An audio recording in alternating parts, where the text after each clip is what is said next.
I was 17 when my family was barely holding things together. After school, I worked for a grocery delivery app. Most nights were simple: drop the bags, take a photo, leave. One freezing December evening, I accepted an order on the far edge of town. The tip said $2. I almost declined it, but something told me not to.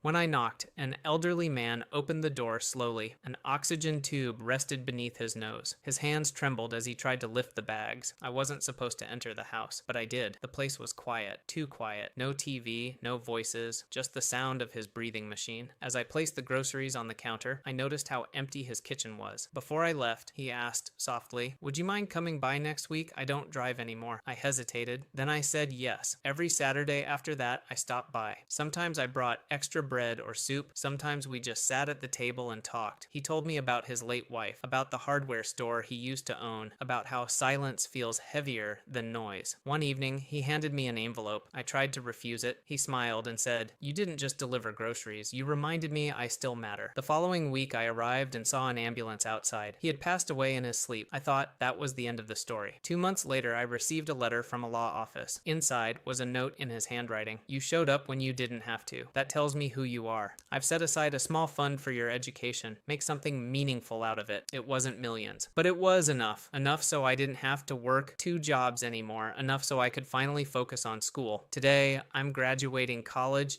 debt-free. All because I didn't cancel a $2 delivery on a snowy night. Sometimes the smallest decisions quietly change your entire future.